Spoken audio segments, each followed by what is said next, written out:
So what we talk about on today's episode? Oh, it's beautiful. I feel like I had my marketing sister on the podcast. I have a dear friend, somebody I admire, I learn from, and we work together and stuff all the time. And we spent the entire episode breaking down marketing. We talked about the 10 biggest mistakes in detail that entrepreneurs and businesses make when it comes to marketing. We talked about how she went from running lemonade stands to one of the best marketing agencies in the business, how becoming pregnant at 19 and dropping out of college put the gas pedal down, and now she runs a team of 23 people, how you have to earn the right to focus, how your unwillingness to pivot will destroy your business, the 10 biggest mistakes entrepreneurs make with their marketing and their fulfillment. Your job is not to ask what they want, it's to ask what they're struggling to create the solution. We gave you a breakdown of a 3-step model to go from nothing to customer journey or offer, all on the podcast, plus so much more. And it was loaded. And I'm not talking about loose information or vague. I'm talking about step by step. What do you do? How do you do it? Why do you do it? The questions to ask, who to call, what to ask on those things. It is huge. I was taking notes and I'm so excited. So without further ado, let's get into the episode.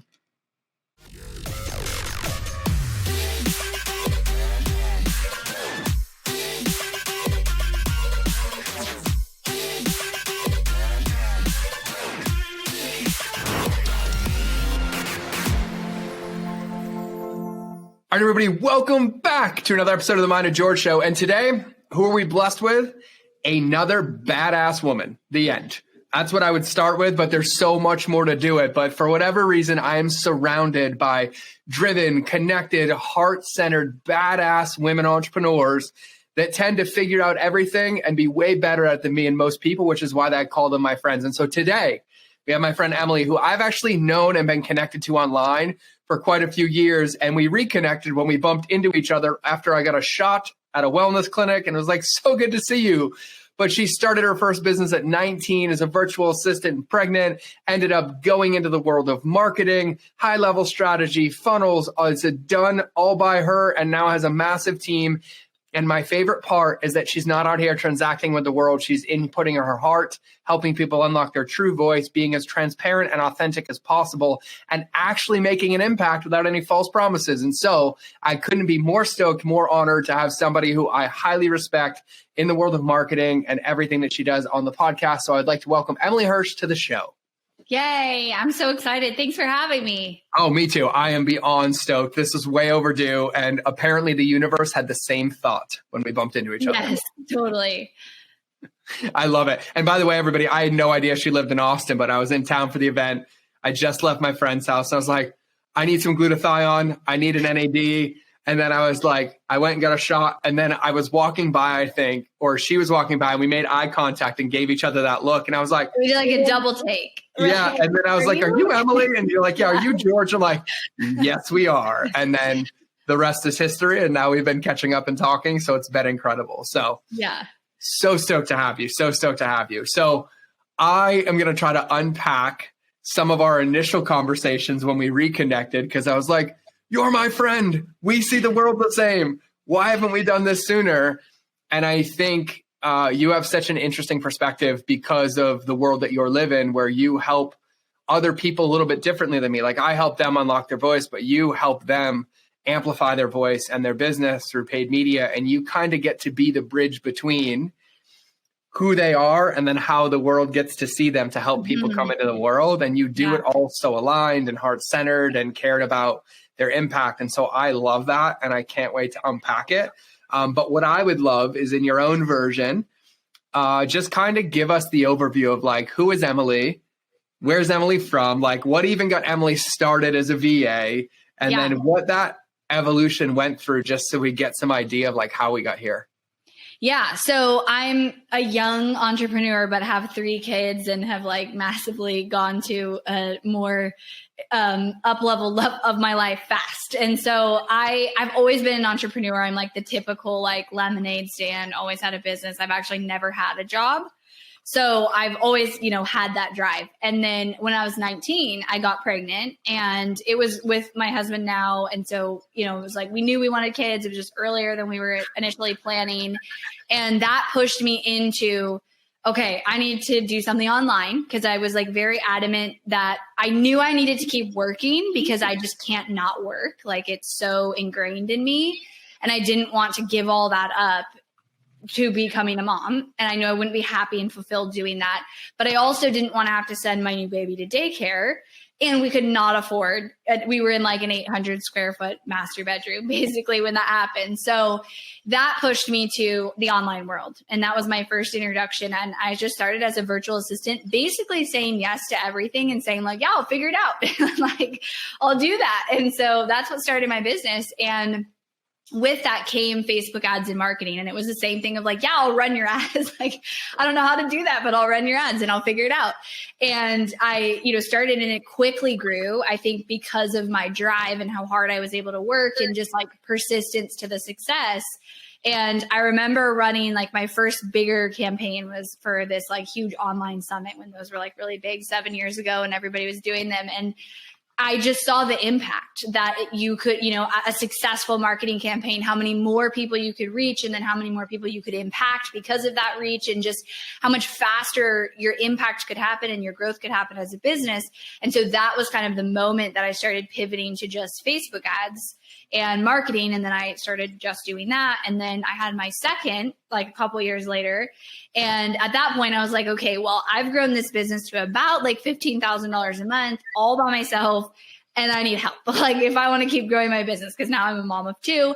And so that kicked off growing my team, which was 5 years ago.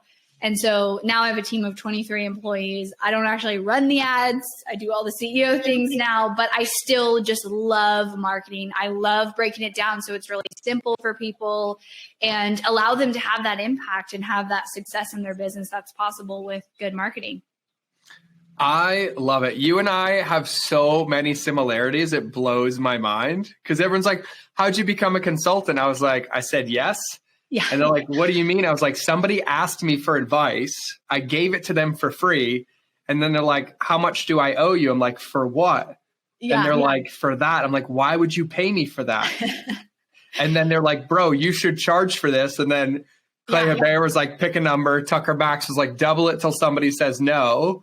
And I had the same ads thing too happen. Yeah. I was in a company and I'd never run a Facebook ad, but I understood the structure and what it should do. And they're like, hey, can you get our ads done with our team? I'm like, sure. And they gave me a $20 million budget. Oh my gosh. And so my first ever foray into paid media, I had $20 million of somebody else's money. Yeah. And I was like, oh yeah, well, this is going to work or I'm going to prison, basically. Yeah. and so I love hearing that. It kind of makes my heart happy. Now, when did you discover, like, was it through becoming a virtual assistant that you realized like you loved marketing and figuring that out? Yeah, it was. It was through like the different things I started doing related to marketing. And I realized for me, I think one of my unique pieces is I can just see marketing as the customer journey, as an experience, and not overcomplicate it to like a funnel that's drawn out with 95 steps and it's so confusing and so overwhelming. And so I just instantly like, it was like, okay, this is what I'm meant to be doing. I just didn't know type of thing. And I'm able to just break down marketing. So it's really simple. And so that the everyday business owner can understand it and understand you're just trying to reach other people and you're trying to create this experience for those people. Like at the end of the day, that's what marketing is. And so I think I realized how much I loved that. And also similar to you, it's like I didn't realize I was good at it until people were like, whoa, this is really good. Like that, you just told me something in 20 minutes that would have taken me like a year to figure out. Mm-hmm. And that still kind of happens to me today. And it's just natural. It's just, when you're in flow and you're like, this is what I'm meant to be doing. That's what marketing is to me.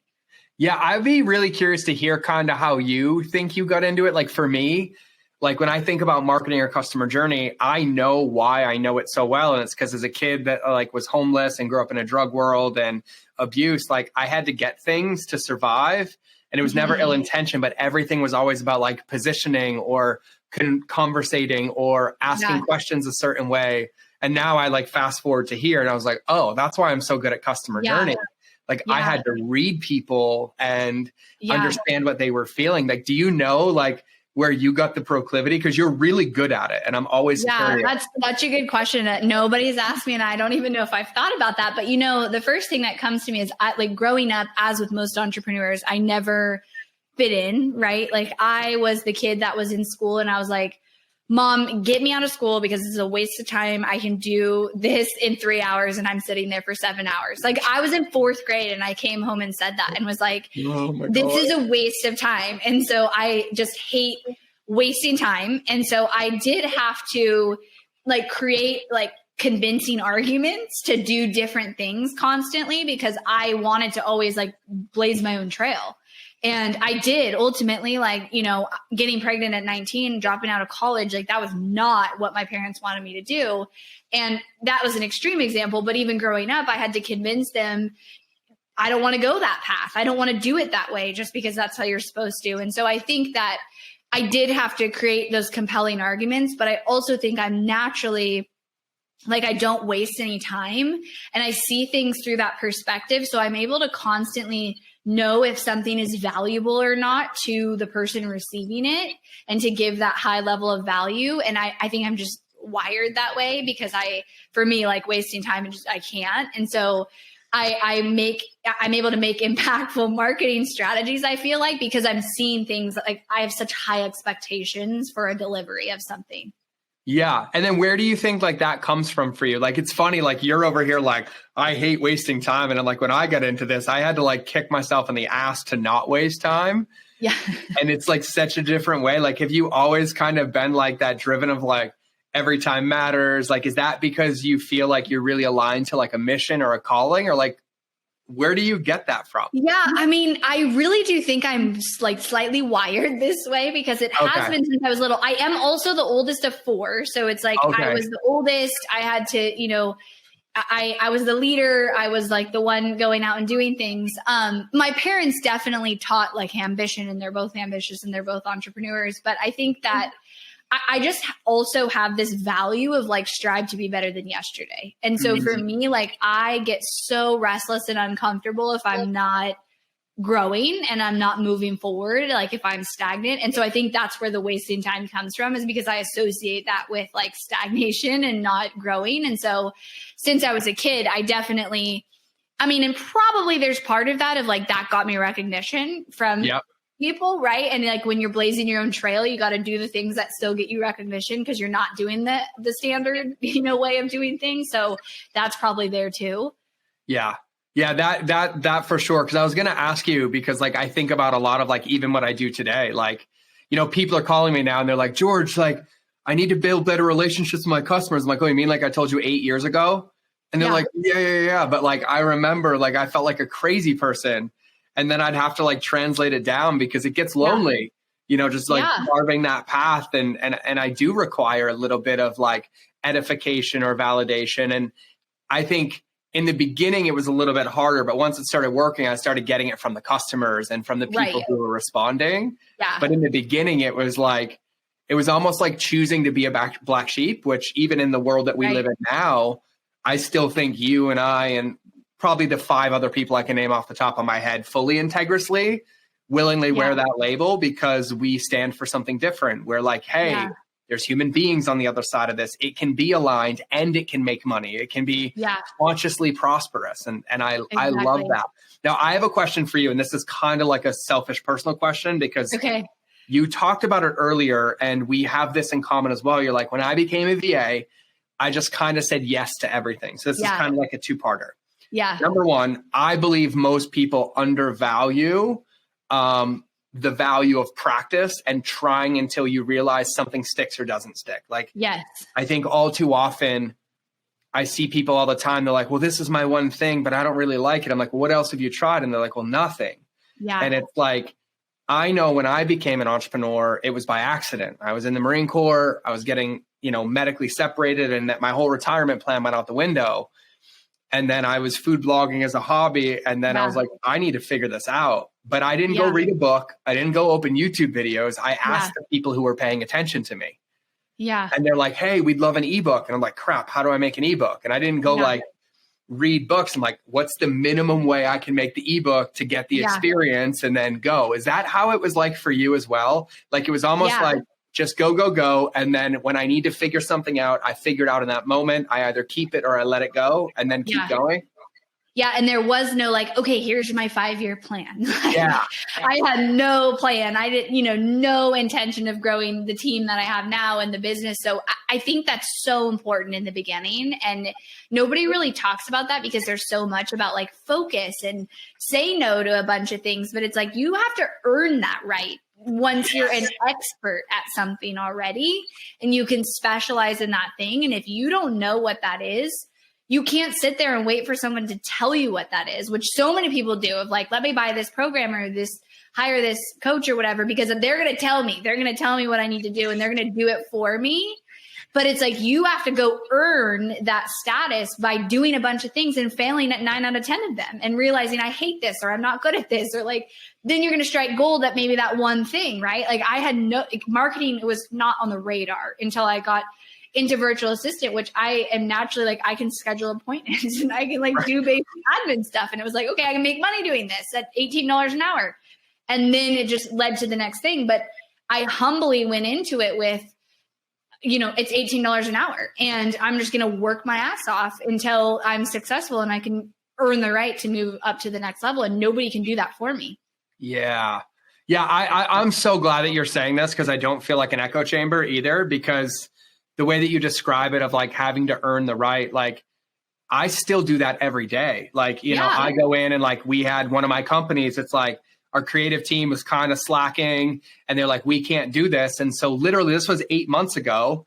I didn't want to buy new equipment. I went online, I rented $15,000 of camera equipment, cost me like $800. And I was like, I have 7 days to figure this out. And I showed up and by day 4, I figured out every shot they said they couldn't get. I filmed them myself. I edited it myself. And I tell people, I was like, no, I'm not getting paid for that. I need to outwork my staff. I need to outpush and outgrow. And I love that though, because I love how you said like the focus thing. It's like, customer journey is my thing. Like email marketing is my thing. Like mindset and self-relationships my thing. But I only know that's my thing because even today I tried like 11 things that I was like, oh, I'm never doing that again. Or I won't say that again. And I love hearing you talk about it as well, because one of the things I talk about, and I think you embody this so perfectly, is that I watch entrepreneurs, and I'm going to ask you a question after this, so it's kind of a lead in. I watch entrepreneurs like not realize they're cementing their feet where they currently are, and then in search of what to do are actually deepening how stuck they are.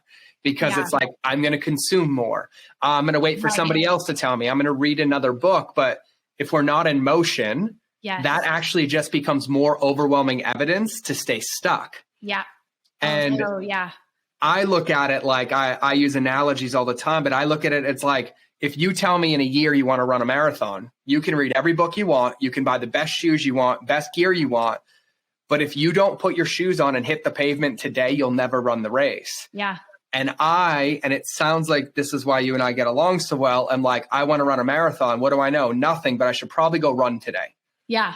And then as I run, like what worked, what didn't work. Is that kind of like the philosophy that you use? Yeah, exactly. It's like, just start and be making progress, and failure is still progress. Like something not working is still progress in that learning experience. And it's like, and as you were talking, one thing I was thinking is like, you don't outgrow that either. Like no matter how successful you are, if you want to get to the next level, you still need to be exercising this and doing those new things and those uncomfortable things and going in motion and just taking action, because you can't go wrong with that. Like the worst thing that's going to happen is you're going to learn something and never do it again. But then you've learned that thing and now you move on to the next thing. And so I totally agree. Yeah. And have you found too, like in the same lens of like fitness, it's like when the stimulus continues to come at the same level, your body gets accustomed to it and it doesn't grow. Yeah. I feel like now I have to push and try things that are so much scarier than anything I ever did before, just to even learn the lesson. Yeah. Just to kind of keep that stuff going. Yeah. And just to put yourself in uncharted territory, right? Constantly. How do you do that? It gets bigger and bigger what you need to be doing. And then you end up doing things that you're like, wow, I never thought I'd be doing this. Like if you asked me 3 years ago, because I just keep doing that. I just keep showing up and doing that. Yeah. And I love it. And just so everybody listening, I'm leading this on purpose because I wanted to hear this from Emily, because this is what makes marketers that are successful. Mm-hmm. Now, you live in a world now where you get to see the market change every single day. right? The platforms, the updates, the algorithms, the state of the world affects what you do in your job and how you communicate to that. And I think one of the things that I've noticed in the last, 13 years, but really in like the last 3 years is I'm watching people still do the things they were doing 3 years ago and 2 years ago and 5 years ago. And it's probably the number one mistake that I see, that they're like romantic about it. And I kind of wake up every day with this clean slate. I'm like, I lost my business yesterday. I lost my wife yesterday. I lost my kids yesterday. And I lost my friends yesterday. And how am I going to earn them back today? Mm-hmm.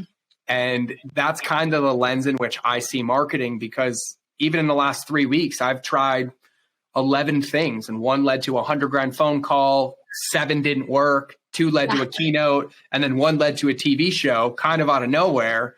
Yeah. And I'm like, oh, this is really, really good. Is like, how do you see this state of marketing and like things that are changing? And I kind of want to ask it through the lens of like, you have all these clients, you have these incredible humans, because I know how discerning you are with who you work with. Yeah. And so you have these people that have a mission, they have an impact, they have it. But before they start working with you, like, what are some of the biggest mistakes that you see them making that they don't maybe realize, but because you have this beautiful lens and oversight, you're able to help identify? Yeah. Yeah. I mean, I love the first thing. I love what you said, because that's so relevant, especially in the last year, of going off the mindset of like, well, this offer sold a year ago, so it has to work now. And so it's like, there's no willingness in many cases. And a lot of people have been slapped with this, like in the last year, because of iOS, because of COVID, because of all the changes in the last, I guess, 2 years, and just the unwillingness to pivot and trying to live in that denial of like, well, it worked before. And I get a lot of people, whether it's like an audience or people who want to work with us, who are like trying to replicate their best month they had 2 years ago, but they haven't changed anything. And they're like, but it worked this one time, so maybe if I just hire the agency or I do this thing, like I'll be able to replicate that. When really, if you're not pivoting and evolving, you're going to be left behind. And the other reality is just speeding up at the rate at which we have to change and evolve. And some people get really overwhelmed and exhausted by that. But if you look at it as like fun and a challenge, and you just like ask yourself, how can I do better? How can I evolve?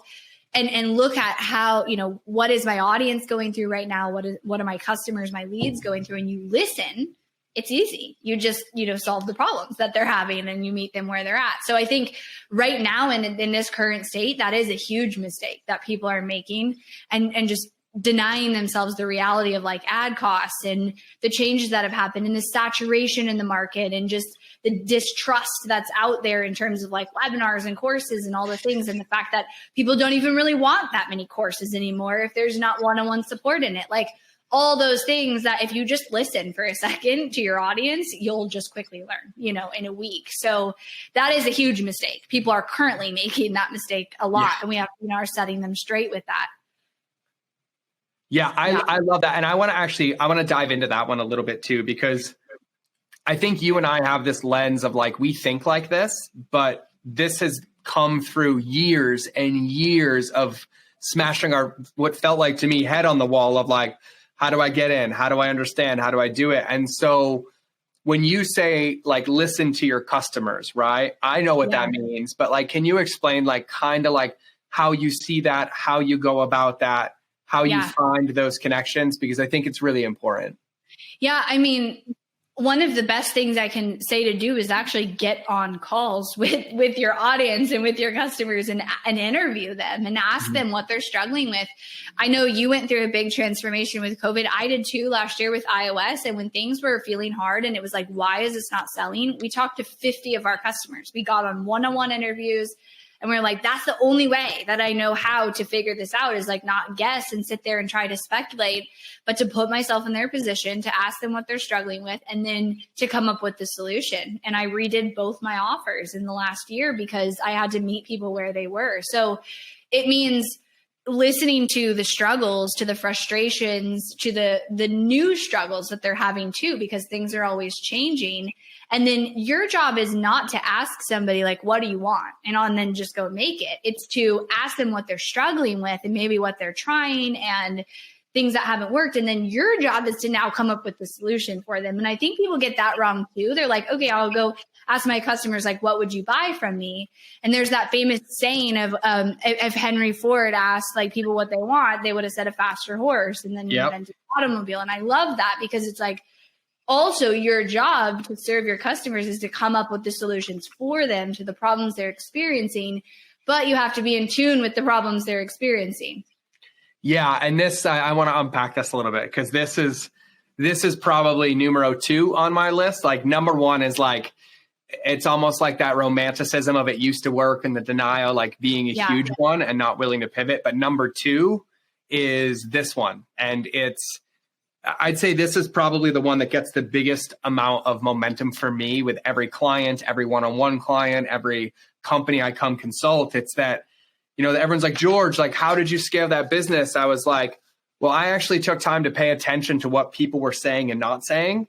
Yeah. And then we created solutions. And I think as marketers and entrepreneurs, I know for me, one of the things I like to remind people of, as you said this a minute ago, it's that our job isn't to get them where we are, it's to meet them where they are. Yes. And then bring them forward. And I think all too often I summarize this down of like, we're translators. Like me and you speak French, but the people that we're talking to have only taken one French class and they still need it in English. But in that process of meeting them there, they start to pick up different words and kind of move in. Yeah.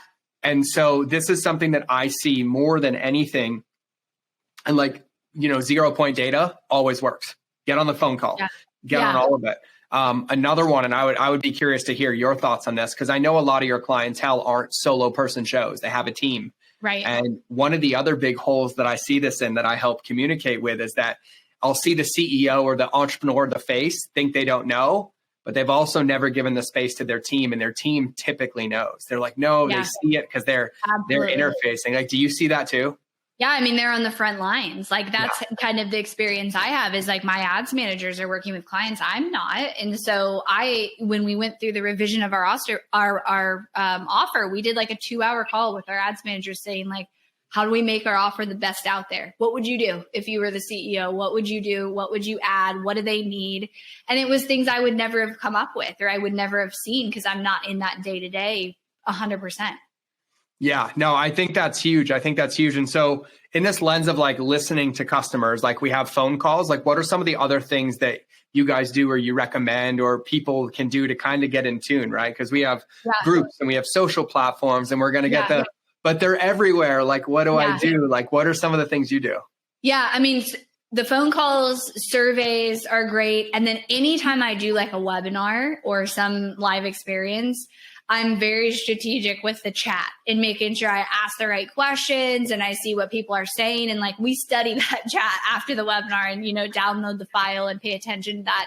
And I think it's like whatever system you use, if it's a Facebook group or your social, your Instagram, you just have to ask the right questions of, what are they struggling with? Or if you could wave a magic wand, like what would be your ultimate outcome, or just things that are asking the right questions to pull that information out in whatever platform you generally use. And I'll add like to everything you were saying, I think it's important to note too, you're never done with this. Like you never get to a certain level and you're like, well, I know my audience. So like, I never have to talk to them again because I've got my ideal customer description. It's changing all the time. They're like the struggles and what they're going through. And so that's where people are messing up, is they're like, well, when I started my business, I made my ideal customer avatar 7 years ago and I haven't talked to them again, And so this is never done. And not only are they changing, but you're also always improving, or you should be. Like, how do you create that deeper connection or solve those problems? And then the other thing I wanted to say is that this is like even to something so simple as like your free opt-in. I think people think that they need to talk to their customers to just figure out for their paid offer, but anything you do is an offer. A webinar is an offer, a lead magnet. And so you have to make sure that's addressing the right thing and that's attracting people and that you're listening for that too. And I think people don't put as much effort into that. Like they're just want, the sale. And if you think about like, how do you serve someone just first to attract them and build that trust? And is that something that's going to be a huge win for them and is really connected? That's huge too. Yeah. And I think I'm going to extend that, because this is more of just us amping each other up and giving everybody the same info. I love this. It's like you take the lead magnet, same thing on social, whether they opt in or not, whether they follow you or not. Like when you're on other people's podcasts, when you're doing Instagram stories, like when you're doing all these things, it's like anywhere where your customers or potential customers are hanging out. Yeah. The way that I like to think about it is like, I feel like even in my marriage, like my wife and I are the best we've ever been. But on a weekly basis, that changes. Not how good we are, but what's required to keep it that good. And I think about my son who's 5.5, and how I talked to him 2 months ago is not how I talk to him today. And it's like, I know you and I see marketing the same, but it's so important to nail down what you said and do it even more, is that like underneath the label of marketing, it's basically for me, monogamous relationships, one-on-one monogamous relationships at scale, because people are learning how to know, like, and trust us. And then we're showing up consistently saying like, we're here to help you. But that also means that like, if I just keep sending you the same thing once a week, you know, for 4 weeks or so, you're going to stop paying attention to it and it's not going to fill your bucket anymore. Yeah. And or you use this template or you funnel. Of course. Of course. And like, I don't know if you've seen this, but I mean, you hit on this earlier and you're like, okay, people want things with more one-on-one. They don't want more courses. Here's the most beautiful thing I found. It's actually easier to create products now because people just want time collapsed. Like we used to make like, you remember like we'd have like 6-month or 12-month fulfillment courses like 7 years ago. And it was the rage. Everyone's like, $2,000, $3,000, spend 12 months with me. And now I'm like, hey, I'll do it in an hour for 5. And they're like, done. Yeah, exactly. And like, have you seen that as well? Yeah, there's speed, right? Like, and it's the way our entire society, I mean, look at Amazon and all these things. It's like, it's as fast as you can get me the results with the least amount of effort that I have to put in. That is going to, you know, be the best offer, whether it's free, whether it's your content, it's free, it's paid. Yeah, people want that. And people want, the reason why the course is getting harder is because it requires so much time for the buyer to put into to get the success. So by giving high level, like quick one-to-one support, now I have such a faster track to success. That's an easier yes for me. Yeah. And you said something earlier too, I want to talk about when we were talking about like you listen to clients, right? Like, and I think this is for everybody. It's like our relationship with ourselves and our team, it evolves daily. Our relationship with our customers evolves daily, like needs change. And then like that, sometimes that means like, oh, that course, just because it worked 3 years ago or even worked a year ago or a launch ago, doesn't necessarily mean it's going to work in this time. But I think another mistake that I see is I watch people throw the baby out with the bathwater. And I would love to hear your thoughts on this. So like, for example, I have a private client who is in the middle of a launch and they were like 400 grand in the hole and it was bad. Like too much ad money spend, blah, blah, blah. And they're like, we're canking it. We're done, whatever. And I was like, no, stop. Yeah. We have 2 days left. Let's change it. And I was like, it's not actually what's in the course. It's the wrapping paper around it. The content is so valuable. But I tell people, I'm like, if you give a 3-year-old an option to pick a present under the tree and one of them has Paw Patrol wrapping paper and the other one is a brown box, which one do you think they're going to choose? Yeah. And so I'm kind of tying a lot of thoughts together that you said, because for people listening, it's like your content, principle-based content, the things that you teach, the things that you have, they're incredible. And you can't ever devalue them. But when you said like connect with the customers and you're like, I ask in the chat, like if you could have one thing solved in your business today, what would it be? It's not taking that and changing it. It's taking that and copying and pasting the exact words that they use to describe the wrapping paper. So is that something you see too? Yeah. And it's funny. I use the same term, the wrapping paper. I didn't know if you knew that, but I also but it's perfect. Same thing for how frequently you have to do that on the front end. So like in the past, right, you could have a webinar that's the same for a year and it's just like ran, right? That just doesn't happen anymore. Like you can't have that, but that doesn't mean you have to just launch a bunch of new funnels constantly and have entire new marketing strategies. But the people want new, they want fresh, they want new, they want that constant stimulation. That's what we're up against, right? As marketers. And so you don't have to change the back end necessarily. You have to change the wrapping paper frequently. So that could be like the positioning of the webinar, new title, like a few updates, the way you position an offer, or maybe you add one component to it. So absolutely. And the frequency at which you have to do that, especially on like the front end of what you're doing and how you're trying to attract new people, it has to happen like every 3 to 6 months now, I would say. Whereas before, people were saying, oh, just launch an evergreen webinar and it will be working forever, which was going to be my mistake number 2, is that it's easy. Like that marketing is easy. Yeah. I mean, like if there was an easy button for any of this, everybody would do it and none of us would have a job. Yeah. Yeah. And I think too, and you have this, I didn't have this until a couple years ago. It took me a long time to fall in love with the fact that every day was a new day and it was going to be different, because all I wanted was like consistency and structure and predictability. And then I realized that there's ways to do that with principles and things, but it requires a little bit of change every day. And I know another mistake I see people like we're talking about now, like, oh, it worked 3 years ago, but even in the beginning, thinking that if I do this once, it's going to last forever. If I identify this avatar, it's going to last forever. And, there's a lot to be unpacked in that. But, like marketing and like people laugh at me. I was like, every barista in my valley listens to my podcast. Every one of them. Yeah. Because I get coffee at the coffee shops. Like, how's your day? What's your name? And then like trip form, like, what do you want to do in your life?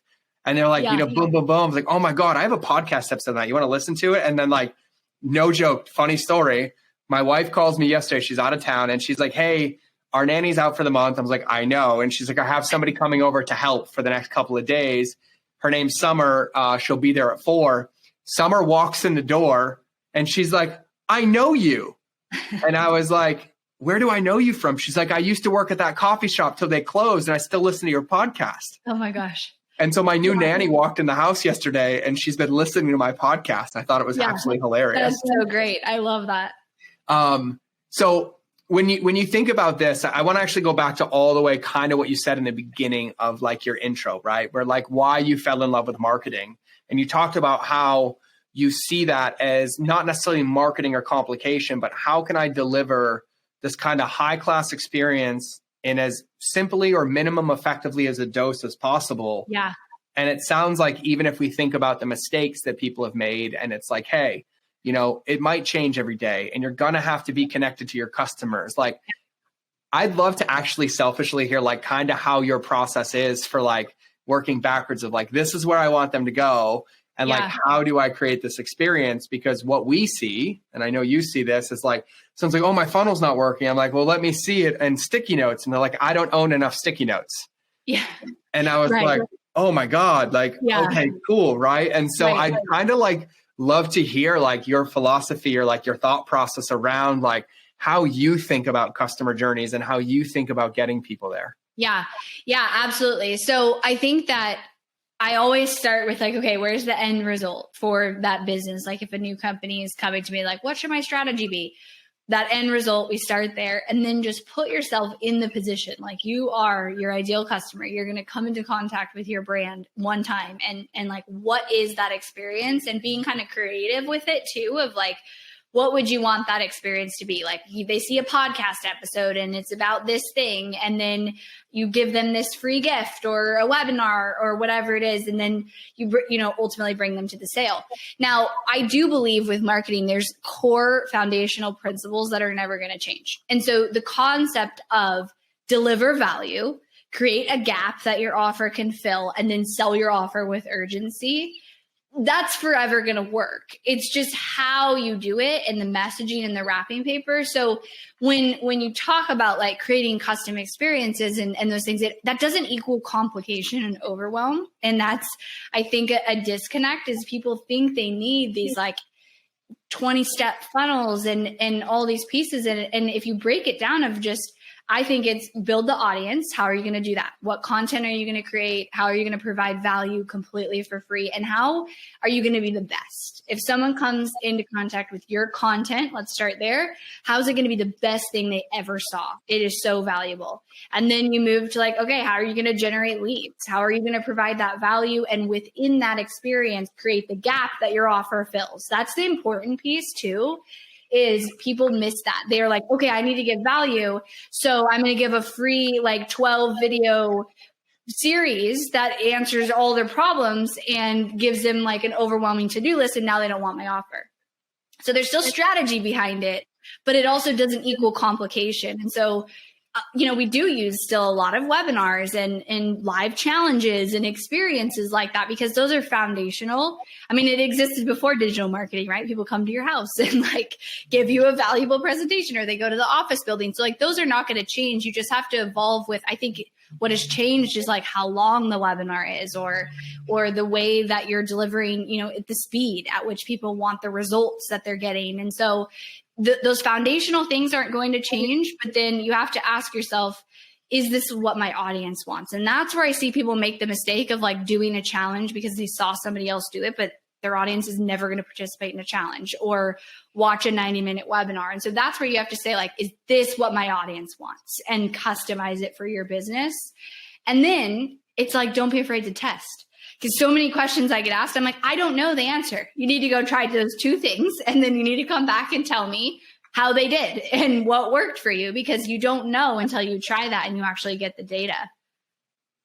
I love it. So let me recap, because I got 3 steps so far, and I want to make sure these are nailed because these are incredible for everybody listening.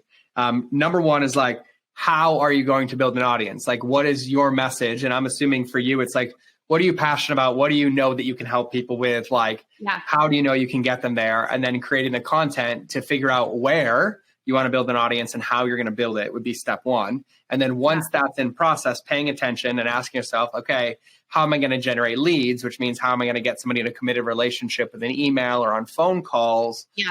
But making sure that that's aligned to helping them identify a current gap, challenge, or problem in their life that you're able to help them fulfill, which, by the way, if you are a personal trainer and you start posting content about cat memes, it's not going to help identify anything and it's going to get you the wrong attention. But we see people do that all the time. Right. And so there's that. And then once you generate those leads, I'm going to tie this all the way back into the beginning. I'm assuming the best place is to get in conversation, get in relationship, empathize, understand, and put yourself in that shoes to get some 0-point data of like, how fast do they want it? What modality do they want? Do they want written? Do they want video? Do they want audio? Do they want workbooks? Like, what's going to give your audience the best chance of simple success? And then step 3 is test, because now you have a foundation of principles. This is my message. This is how I help. These are the people I want to help. I'm getting their attention and I'm getting it back. And now I get to test and figure out what order or what way in which those things work to create that offer or get them in. Yep. And what messaging and how can you simplify it? Because there's, your messaging is never done being improved and simple and clear. It's very difficult to do it. And it takes a lot of refinement to get there. And focusing on another mistake people make on that like final step is they are like, here's my offer. I'm going to tell you it's 10 modules and it's this and like all the what. And it's like the outcomes. What's the outcomes? Why do I want this? And that's a huge mistake I see people making with their strategies is they get to the point of selling and they just tell you what it is. And it's like, why do I care about that? Yeah. They read you the side of the box, right? They're like, it includes this and this and this and this. Yeah. I've seen that one. I'm guilty of that one as well. Not because I don't. It's hard. It's hard. Yeah, absolutely. Well, because like I've always challenged myself or struggled with it, not because I didn't know, but because I didn't spend enough time getting in the seat of the person. And asking myself, like, how would I describe what that felt like or what that want was in the space of there versus like, here's the 12-step modules of the 7-hour checklist and all the things you're going to do every day. That's actually going to make your success less likely because you're now overwhelmed in your body. And so I have a question around this because you said it earlier and I totally agree. Marketing principles are the things that you should build your life on, your business on. Strategies and tactics, they come and go every single day and they are not businesses. They are not sustainable. They're not there. But on that game of principles, there's one principle that I find people either hot or cold with, but I feel like it's a tightrope and you have to run a unicycle down it, and it's urgency. Because we live in a world where in our world, we see the most false, inauthentic, misaligned, lied urgency ever.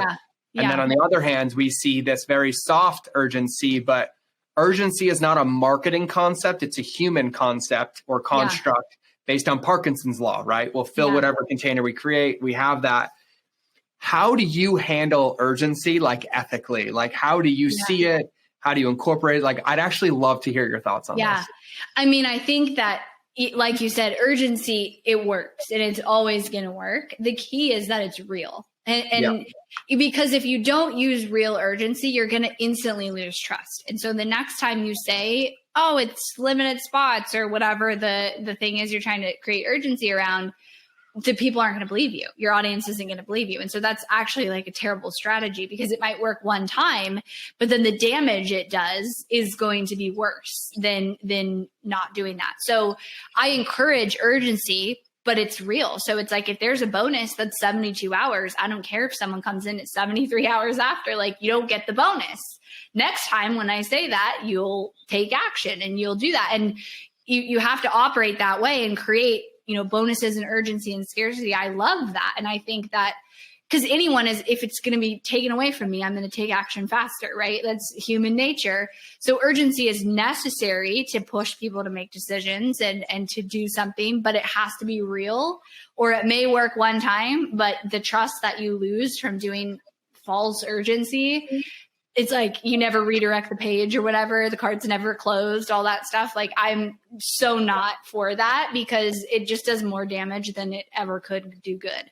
Yeah, there was a company, I'm going to talk a little story about this. I think you'll appreciate. They were a client of mine, a supplement company. I doubled their business in a week. They were doing 20 grand a day. We hit 60 grand on the fourth day, and then it maintained 50 grand and above and never went down again. After I implemented customer journey, filled some holes because we were spending so much money and I had such volume. Yeah. But here's what's funny. They ended up stealing $250,000 from me, and it was right before Thanksgiving. And I just left it. I was like, my wife is the best because she's like, did you have any trouble sleeping? I'm like, no. Then she's like, walk away. You did everything right. You're good. That has nothing to do with you. And I'm like, great. But I thought this was really funny because I'm their avatar. So I get targeted with all of their ads. And I watched, and on Black Friday, they ran a very aggressive ad.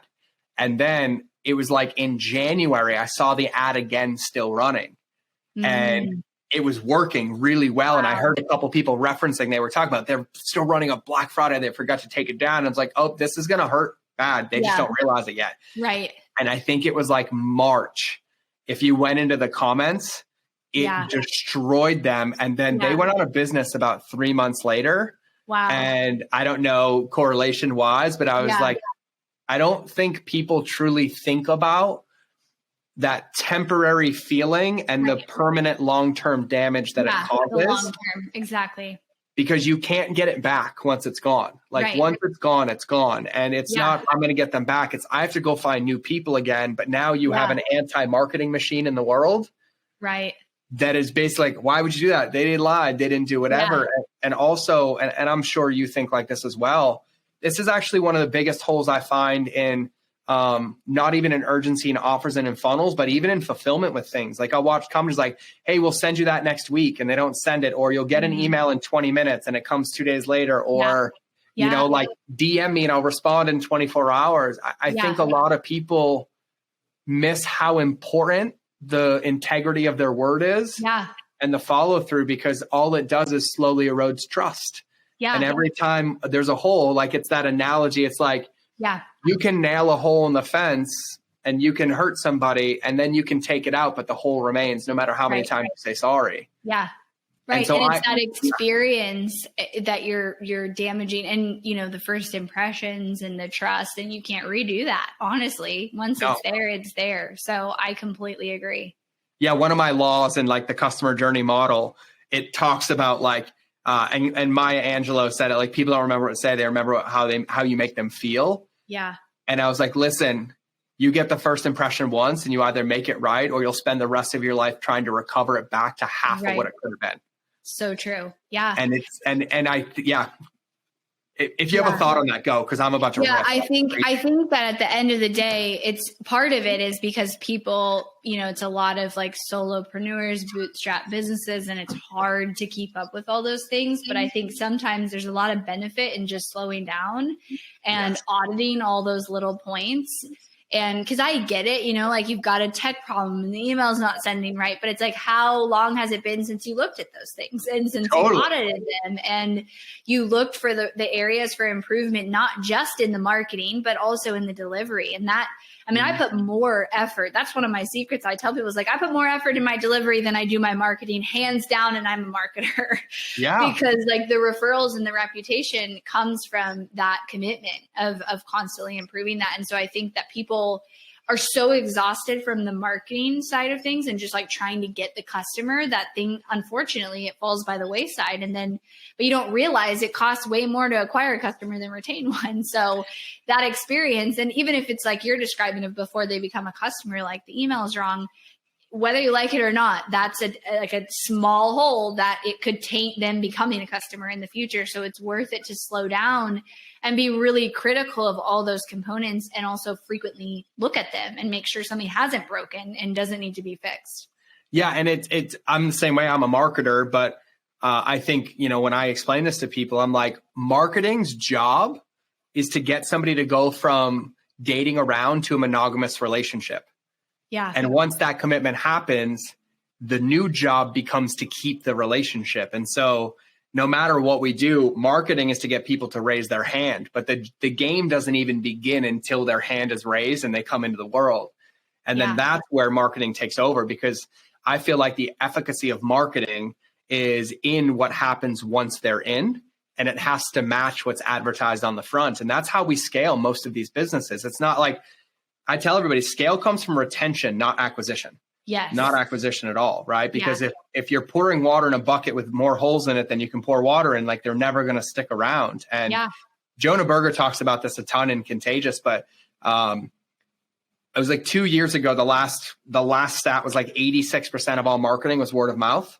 And the average consumer gives 8 to 10 brand recommendations or non-recommendations in a 60-second conversation based on their past experiences. And so it's like, oh, I went to this coffee shop, they were super rude. And like, oh, I watched this video from this person and it made me feel boom. And I think we forget that our job is to load people's guns with the ammunition of things that we want them to say. And if we don't, we're going to end up hearing things that we don't want them to say based on a lack of that follow through in that customer journey. And so one question I have and one note I have is that, like, we talk about, like, tech problems happen. You're going to miss things. Things get overwhelming.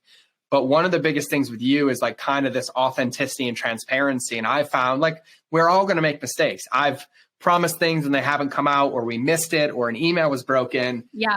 But I also think another massive mistake I see is people's lack of willingness to be human and thinking everything has to be perfect. And I know that, like, if I send out a wrong link, my team's like, what do I do? I'm like, send another email and say, I'm sorry, I was an asshole. Here's the right link. And they're like, it's how you handle the mistakes, hands down, because you're going to make them. Like you said, like, if your business is, what does our friend Alex Sharpin say? Like, if your business isn't growing, if it's perfect. So it's how you handle it. And even the biggest companies out there are making mistakes, but the ones that you still engage with are the ones that handle the mistakes in a human way and own the mistakes, for sure. Yeah. And that's, I think, a big one. Cause like, when I think about customer journey, it's funny, is I used to talk about customer journey in the marketing sense. And now the marketing customer journey is the third level for me. Level 1 is the customer journey with yourself. Like, how is your world designed to be aligned, consistent, and congruent in that? Like, how's your day? Like, where are you focusing your energy on? Fulfillment, on follow through, right? And then it goes to our customer journey with our team. Yeah. And like, how is that designed to get them in their strengths? And then it's the culmination of those two that gets applied into the customer and into the fulfillment. Yeah. And it's huge, because it's the only reason I'm good at what I do is because I broke everything. And, I was the guy, like, my food blog was successful because I had a rule from day one that said, I will respond to every comment and every email I ever get. And I'll never forget when my first video went viral. It got 21 million views on a live video, and I got 8,100 comments. Wow. And everyone's like, what are you going to do? I'm like, I'm going to respond. Wow, and they're like, you're nuts. Right. And so here's what's funny, though, is I only got 8,100 comments because for the previous 4 years, I responded to every comment. Yeah. And I'll never forget this. I didn't even have an offer at the time. All I did was I made sure I responded to every comment. And so it took me like 2.5 days, and I would break it up into chunks. And it was like, it wasn't like, oh, thank you. It was like, oh my God, I appreciate your words, blah, blah, blah, blah. Here's the craziest part. No offer. I got a couple hundred DMs, and that video made me $175,000 because I didn't have an offer. Yeah. What ended up happening is when I responded with a real response, they started DMing me like, hey man, I could really use some help with this. Is this something you can help me with? Or I could really use this and I could really use this. And I gave a keynote and I asked somebody in the audience, I put slides. I'm like, how many would love it if you got 21 million views on every video? Everyone's hammered. I'm like, how many love it if you get 8,000 comments on every video? And they're like, yeah. I'm like, how would love it if every video made you 175 grand? And everybody's hand went up, right? And then I paused and I said, how many of you would respond to every comment? And of 500 people, Emily, nobody put their hand up. I believe it. Yeah. And then I looked at them again. I said, how many would love to make 175 grand a video? And they're like, well, I'm like, and I winked. I'm like, how many of you would respond? And like one brave dude was like, I would. Yeah. Right. And I just think it's so there. But in that I learned, I was like, oh, my job is to always have one next step for anybody who gives me their attention. And so now the biggest lesson I learned is that like, if I ask somebody to raise their hand or if I ask them to email me or I tell them to DM me, in my phone, I have preloaded the 5 next steps that anybody could go into coming into my world. Yep. And so it stays there. But that's something that I learned through that lesson. Yeah. And I'm sure you make the steps really easy and really valuable. And that's also the key with that too, is like, it's very easy for them to take the next step and it's more value for them. I don't think I've asked for an email address in probably like 2 years. I tell everybody my job now is to make it as hard as possible to give me your credit card or your email. Yeah. And they're like, why? And I was like, well, because when you decide to, you stay. Yeah. And so like my trainings, my customer journey trainings, like people listen to this podcast know. I was like, guys, shoot me a DM and then get a couple hundred DMs and I send it back. And they're like, you didn't even make me opt in for this thing. I'm like, why would I? How do I even know if it's a good fit? Why don't you watch the training? Yeah. And then if you want more of it, come back. Yeah. I love it. Yeah, I love it. So I want to be respectful of your time and my time. We're going to have to do this again. And we're going to do more. We could go all day. We could part 2. I have so many questions. I have personal questions, and then I'm going to come on your show and we'll see what we uncover on that one, which will lead to the next one. Okay. I'll say this, and I'm going to do this for you.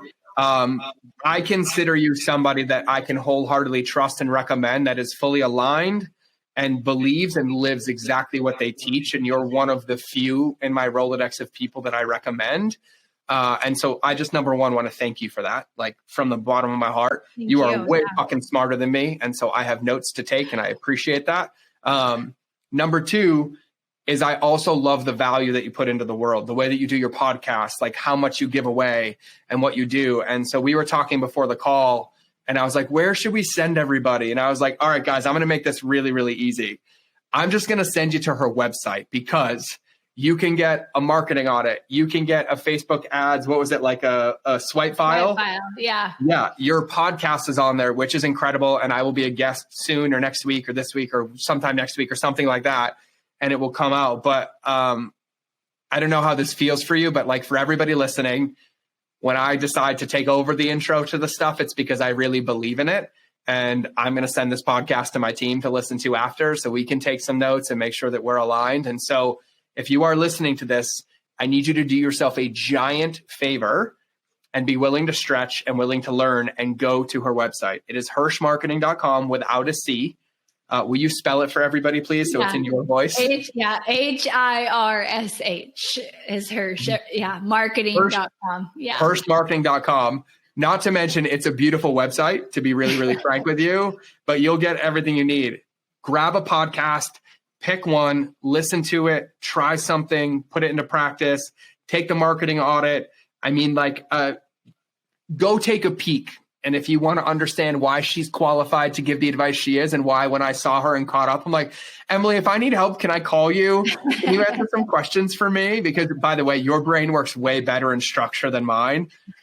I feel like I'm like a hot mess throwing spaghetti everywhere and I figure out what works and I stick. And you're like in frameworks, which like makes my heart happy because I don't have that strength. But she's overqualified to help you. And so please make sure you go to hirschmarketing.com. You check it out. You do all that stuff. Did I miss anything? No, you did great. And it was just so much fun. Yeah. So I have one question that I end every episode with, and I can't wait to hear yours. And so we've been going for 57 minutes. So imagine we just Men in Blacked everybody and they forgot everything that was said, or they just came into the podcast at this moment. And for the next however long you want, You have the ability to tattoo wisdom on their soul that they will take forward with them for the rest of their life. They'll never forget it. It will be left with them. What would be your tattoo wisdom for everybody hearing this? Okay. No pressure. Yeah, right. I'm going to go the route of marketing and say one of our core values, which is marketing always works. It's just a matter of when. And that win is related to your commitment of all the things we talked about, your connection to your ideal customer, your commitment to fail and to try new things and to constantly be better and commit to the process and the data and the refinement and the testing. And so I see a lot of people go like, Facebook ads don't work for me, or this doesn't work for me. Marketing always works. It's not magic. It's not like somebody has something you don't. It's that commitment. And the good thing is you're fully in charge of when that success is going to come and if you're going to get it or not. That should be in a fortune cookie. It would just have to be an extra large fortune cookie. I love that. Everybody hit rewind. If you're listening on Spotify, just hit the back button 5 times. I think that will get you there. And listen to that again. I don't know what Apple's is. I only listen on Spotify. Yeah. That was beautiful. And so profound and so spot on. So thank you.